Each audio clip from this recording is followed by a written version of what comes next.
Au nom du Père et du Fils et du Saint-Esprit. Amen. Lecture du livre du prophète Isaïe. Ainsi parle le Seigneur, lui qui fit un chemin dans la mer, un sentier dans les eaux puissantes, lui qui mit en campagne des chars et des chevaux, des troupes et de puissants guerriers. Les voilà tous couchés pour ne plus se relever. Ils se sont éteints, consumés comme une mèche. Le Seigneur dit : Ne faites plus mémoire des événements passés, ne songez plus aux choses d'autrefois. Voici que je fais une chose nouvelle, elle germe déjà, ne la voyez-vous pas ? Oui, je vais faire passer un chemin dans le désert, des fleuves dans les lieux arides. Les bêtes sauvages me rendront gloire, les chacals et les autruches, parce que j'aurai fait couler de l'eau dans le désert, des fleuves dans les lieux arides, pour désaltérer mon peuple, celui que j'ai choisi. Ce peuple que je me suis façonné redira ma louange. Parole du Seigneur. Psaume. Quelle merveille le Seigneur fit pour nous!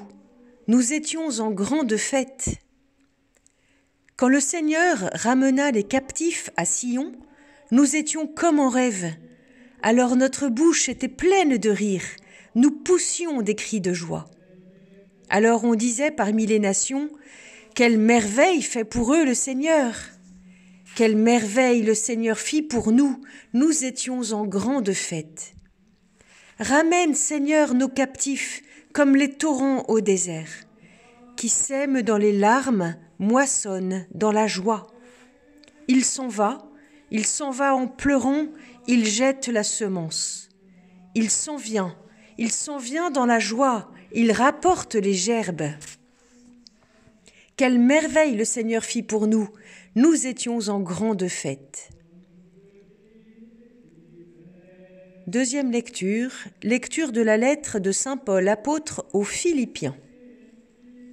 Frères, tous les avantages que j'avais autrefois, je les considère comme une perte à cause de ce bien qui dépasse tout, la connaissance du Christ Jésus, mon Seigneur.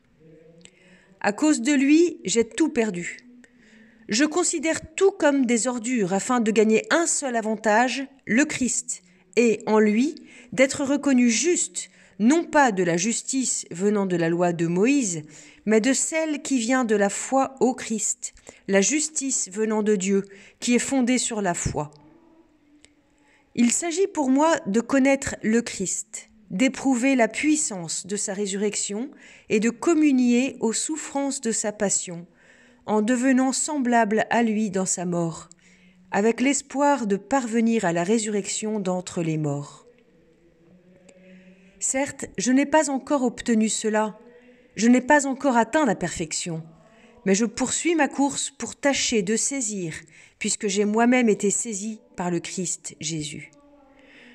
Frères, quant à moi, je ne pense pas avoir déjà saisi cela. Une seule chose compte. Oubliant ce qui est en arrière et lancé vers l'avant, je cours vers le but en vue du prix auquel Dieu nous appelle là-haut dans le Christ Jésus.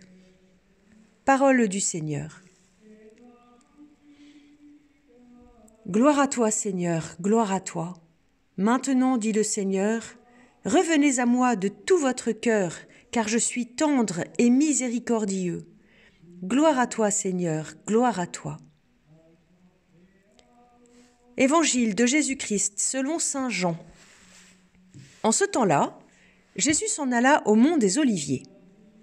Dès l'aurore, il retourna au temple. Comme tout le peuple venait à lui, il s'assit et se mit à enseigner. Les scribes et les pharisiens lui amènent une femme qu'on avait surprise en situation d'adultère. Ils la mettent au milieu et disent à Jésus : « Maître, cette femme a été surprise en flagrant délit d'adultère.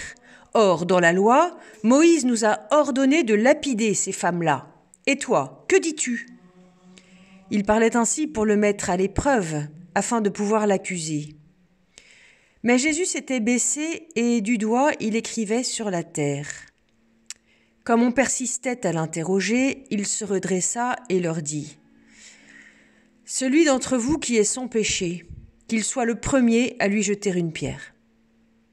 Il se baissa de nouveau et il écrivait sur la terre. Eux, après avoir entendu cela, s'en allaient un par un, en commençant par les plus âgés. Jésus resta seul avec la femme, toujours là au milieu. Il se redressa et lui demanda : « Femme, où sont-ils donc ? Personne ne t'a condamné ? » Elle répondit : « Personne, Seigneur. » Et Jésus lui dit : « Moi non plus, je ne te condamne pas. Va, et désormais ne pêche plus. » Acclamons la parole de Dieu.